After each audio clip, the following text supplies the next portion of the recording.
तपस्वाध्यायनिरतं तपस्वी वाग्विदाम्बरं नारदं परिपप्रच्छ वाल्मीकिर्मुनिपुङ्गवं कोऽन्वस्मिन् साम्प्रतं लोके गुणवान् कश्च वीर्यवान् धर्मज्ञश्च कृतज्ञश्च सत्यवाक्यो दृढव्रतः चारित्रेण च को युक्तः सर्वभूतेषु गोहितः विद्वान् कः समर्थश्च कश्चैकप्रियदर्शनः आत्मवान् को जितक्रोधो नीतिमान् को न सूयकः कस्य बिभ्यति देवाश्च जातरोषस्य संयुगे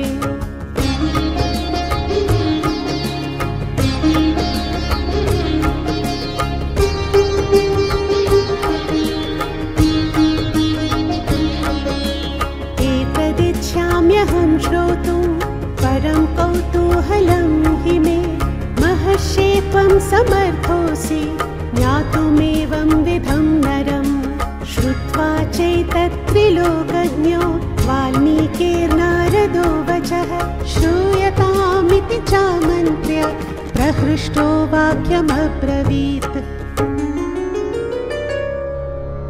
बहवो दुर्लभाश्चैव ये त्वया कीर्तिता गुणाः मुने वक्ष्याम्यहं बुद्ध्वा तैर्युक्तः श्रूयतां नरः इक्ष्वाकुवंशप्रभवो रामो नाम जनैः श्रुतः नियतात्मा महावीर्यो द्युतिमान् धृतिमान् वशी बुद्धिमान् नीतिमान् वाग्मी श्रीमान् शत्रुनिबर्हणः विपुलांसो महाबाहुः कम्बुग्रीवो महाहनुः महोरस्को महेश्वासो गूढजत्रुररिन्दमः आजानबाहुः सुशिराः तुललाटः सुविक्रमः समः समविभक्ताङ्गस्निग्धवर्णप्रतापवान्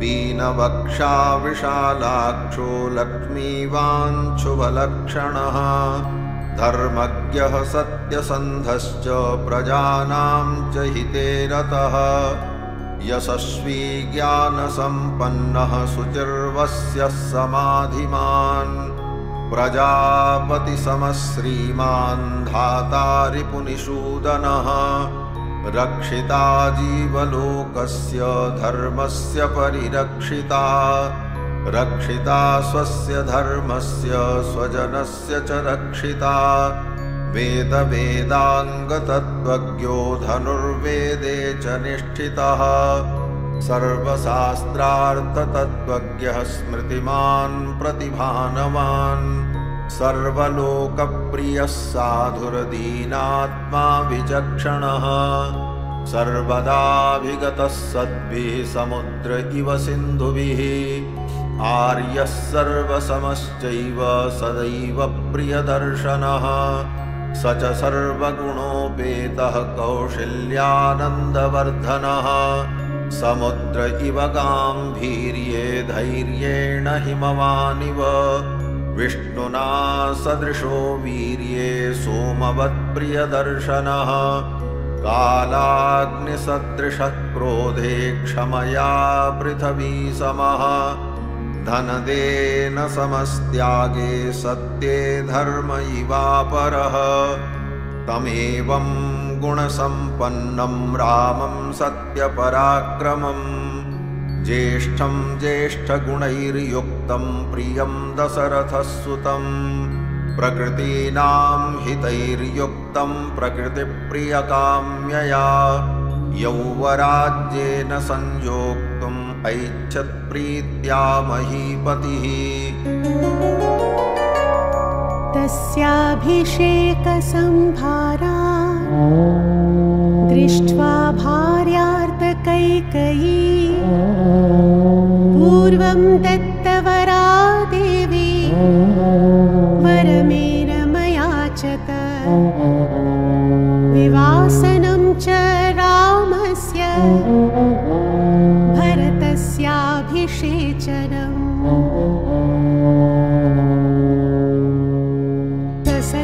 वचनाद्राजा धर्मपाशेन संयतः विवासयामास सुतं रामं दशरथप्रियं।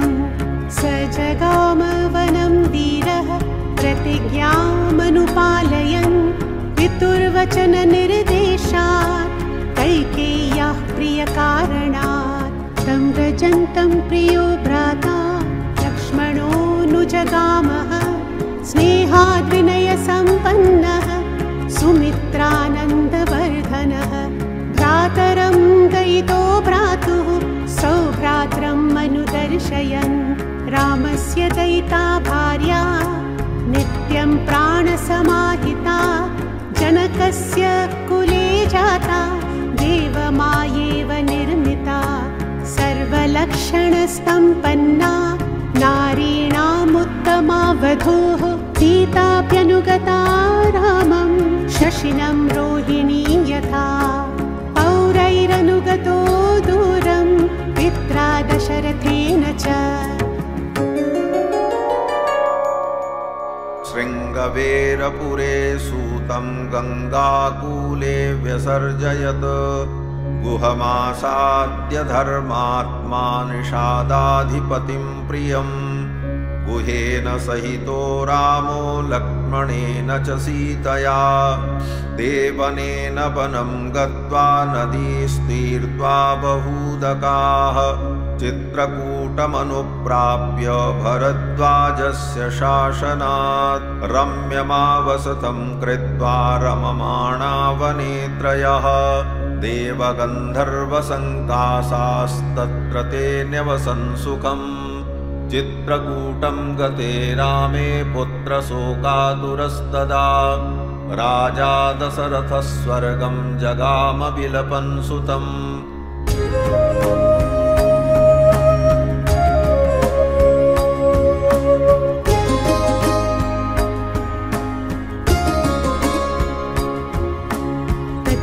तस्मिन् भरतो वसिष्ठप्रमुखैर्द्विजैः नियुज्यमानो राजाय नैच्छद्राज्यं महाबलः। स जगाम वनं वीरो रामपादप्रसादकः गत्वा तु स महात्मानं रामं सत्यपराक्रमम् अयाचत् भ्रातरं रामम् आर्यभावपुरस्कृतः। त्वमेव राजा धर्मज्ञ इति रामं वचोब्रवीत्।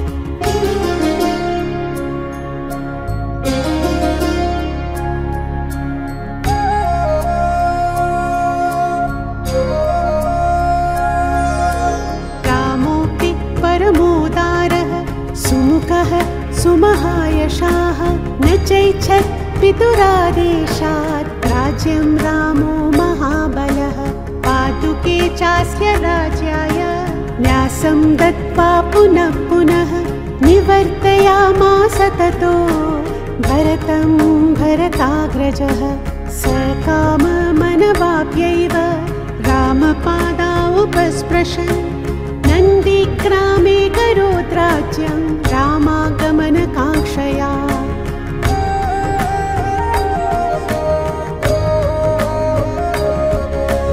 गते तु भरते श्रीमान् सत्यसन्धो जितेन्द्रियः रामस्तु पुनरालक्ष्य नागरस्य जनस्य च तत्रागमनमेकाग्रो दण्डकान् प्रविवेशः।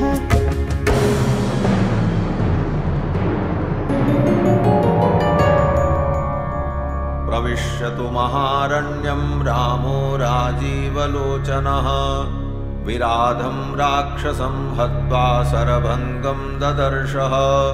सुतीक्ष्णं चाप्यगस्त्यं च अगस्त्यभ्रातरं तथा अगस्त्यवचनाच्चैव जग्राहेन्द्रं सरासनम् खड्गं च परमप्रीतस्तूणी चाक्षयसायकौ वसतस्तस्य रामस्य वने वनचरैः सह ऋषयोऽभ्यागमन् सर्वे वधायासुररक्षसाम् स तेषां प्रतिशुश्राव राक्षसानां तदा वने प्रतिज्ञातश्च रामेण वधः संयति रक्षसाम् ऋषीणामग्निकल्पानां दण्डकारण्यवासिनां तेन तत्रैव वसता जनस्थाननिवासिनी विरूपिता शूर्पणखा राक्षसी कामरूपिणी ततः शूर्पणखा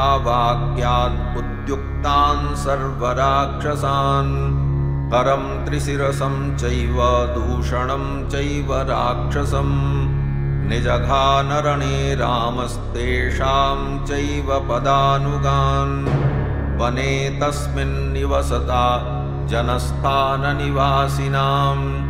रक्षसां निहतान्यासन् सहस्राणि 14 ततो ज्ञातिवधं श्रुत्वा रावणः क्रोधमूर्छितः सहायं वरयामास मारीचं नाम राक्षसम् वार्यमाणः सुबहुशो मारीचेन स रावणः न विरोधो बलवता क्षमो रावणतेन ते अनादृत्य तु तद्वाक्यं रावणः कालचोदितः जगाम सह मारीचस्तस्याश्रमपदं तदा तेन मायाविना दूरम् अपवाह्य नृपात्मजौ जहार भार्यां रामस्य गृद्धं हत्वा जटायुषम् गृद्धं च निहितं दृष्ट्वा हृतां श्रुत्वा च मैथिलीं राघवः शोकसन्तप्तो विललापाकुलेन्द्रियः ततस्तेनैव शोकेन गृद्धं दग्ध्वा जटायुषं मार्गमाणो वने सीतां राक्षसं सन्ददर्शः कबन्धं नाम रूपेण विकृतं घोरदर्शनं तं निहत्य महाबाहुर्ददाः स्वर्गतश्च सः स चास्य कथयामास सबरीं धर्मचारिणीं श्रमणां धर्मनिपुणाम् अभिगच्छेति राघव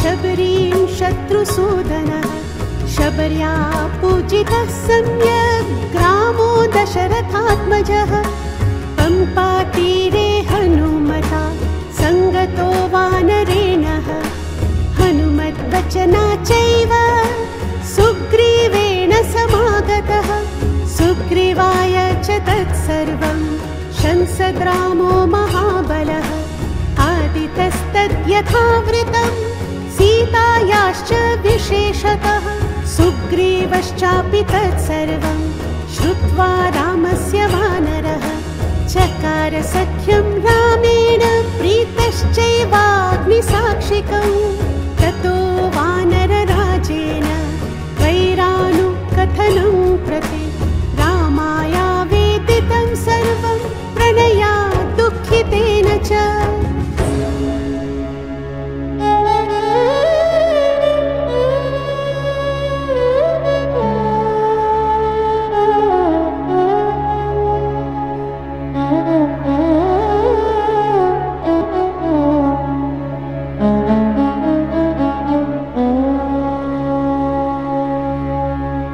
प्रतिज्ञातं च रामेण तदा बालिवधं प्रति बालिनश्च बलं तत्र कथयामास वानरः सुग्रीवः शङ्कितश्चासीन् नित्यं वीर्येण राघवे राघव प्रत्ययार्थं तु दुन्दुभेः कायमुत्तमं दर्शयामास सुग्रीवो महापर्वतसन्निभम् उत्स्मायित्वा महाबाहु प्रेक्षय चास्ति महाबलः पादाङ्गुष्ठान् चिक्षेप सम्पूर्णं दशयोजनं बिभेद च पुनस्तालान् सप्तैकेन महिषुणा गिरिं रसातलं चैव जनयन् प्रत्ययं तदा ततः प्रीतमनास्तेन विश्वस्तः स महाकपिः किष्किन्धां रामसहितो जगाम च गुहां तदा।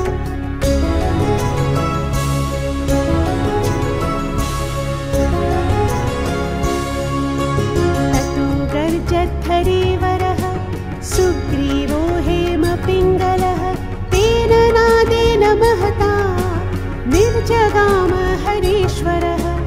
अनुमान्य तदा तारां सुग्रीवेण समागतः निजधान च दत्रेणं शरणैकेन राघवः। ततः सुग्रीववचनादत्वा बालिनमाहवे सुग्रीवमेव तत्राज्ये राघवः प्रत्यपादयत्। स च सर्वान् समानीय वानरान् वनरर्षभः दिशः प्रस्थापयामास दिदृक्षुर्जनकात्मजां। ततो गृद्धस्य वचनात् सम्पातेर्हनुमान् बली शतयोजनविस्तीर्णम् उप्लुवे लवणार्णवम्। तत्र लङ्कां समासाद्य पुरीं रावणपालितां प्रदर्श सीतां ध्यायन्तीम् अशोकवनिकां गताम्। निवेदयित्वाभिज्ञानं प्रवृत्तिं विनिवेद्य च समाश्वास्य च वैदेहीं मर्दयामास तोरणम्। पञ्चसेनाग्रगान् हत्वा सप्तमन्त्रिसुतानपि शूरमक्षं च निष्पृश्य ग्रहणं समुपागमत्। अस्त्रेणोन्मुक्तमात्मानं ज्ञात्वा पैतामहाद्वरात् मर्षयन् राक्षसान् वीरो यन्त्रिणस्तान् यदृक्षया। ततो दग्ध्वा पुरीं लङ्कां मृते सीतां च मैथिलीं रामाय प्रियमाख्यातुं पुनरायान् महाकपिः। सोऽभिगम्य महात्मानं कृत्वा रामं प्रदक्षिणम् निवेदयद मे आत्मा दृष्टा सीतेति तत्त्वतः। ततः सुग्रीवसहितो गत्वा तीरं महोदधेः समुद्रं क्षोभयामास शरैरादित्यसन्निभैः।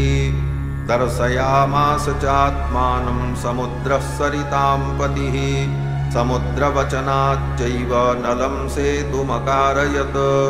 तेन गत्वा पुरीं लङ्कां हत्वा रावणमाहवे रामः सीतामनुप्राप्य परां व्रीडामुपागमत्।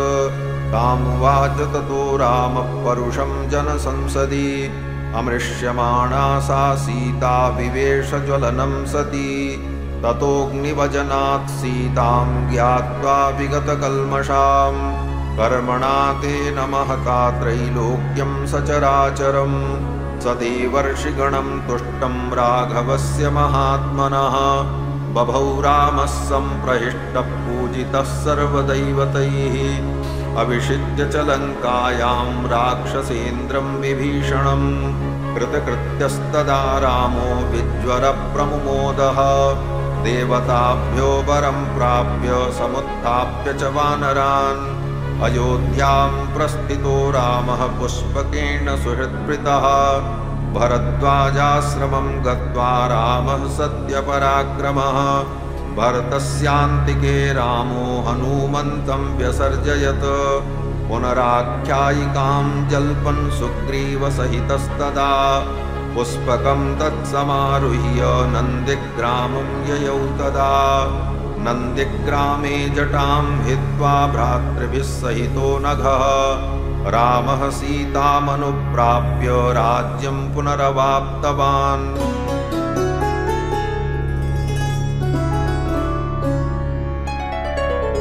प्रहृष्टमुदितो लोकः तुष्टः पुष्टः सुधार्मिकः निरामयो ह्यरोगश्च दुर्भिक्षभयवर्जितः। न पुत्रमरणं केचित् द्रक्ष्यन्ति पुरुषाः क्वचित् नार्यश्चाविधवा नित्यं भविष्यन्ति पतिव्रताः।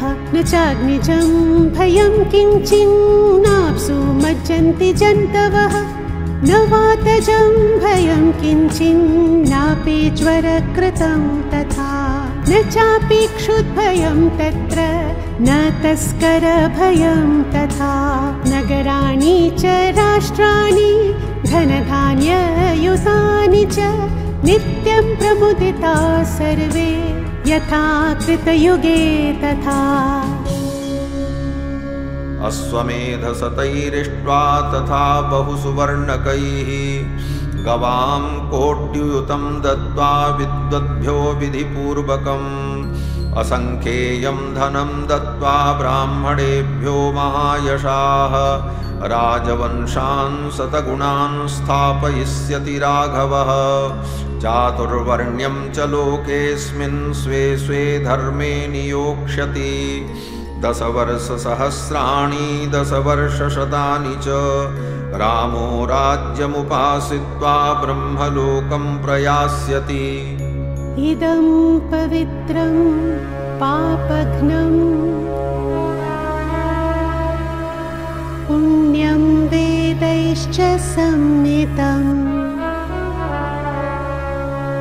यः पठेद् रामचरितम् सर्वपापैः प्रमुच्यते।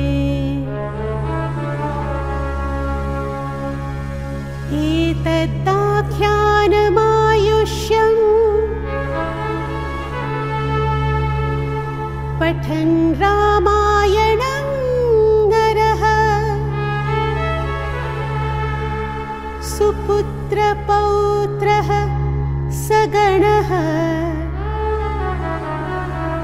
प्रीत्य स्वर्गे महीयते। पठन् द्विजो वाग्वृषभत्वमीयात् स्याच्छत्रियो भूमिपतित्वमीयात् वणिज्जनः पण्यफलत्वमीयात् जनश्च शूद्रोऽपि महत्वमीयात्। श्रीसीतारामचन्द्रपरब्रह्मणे नमः।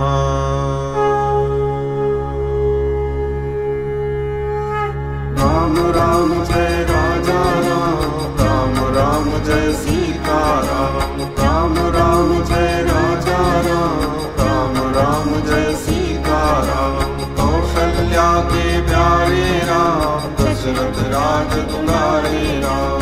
कौशल्या के प्यारे राम, दशरथ राज दुलारे राम। श्री राम जय जय राम, श्री राम जय जय राम। श्री राम जय जय राम, श्री राम जय जय राम। राम राम जय राजा राम, राम राम जय सीताराम। कौशल्या के प्यारे राम, दशरथ राज दुलारे राम। श्री राम जय जय राम, श्री राम जय जय राम। श्री राम जय जय राम, श्री राम जय जय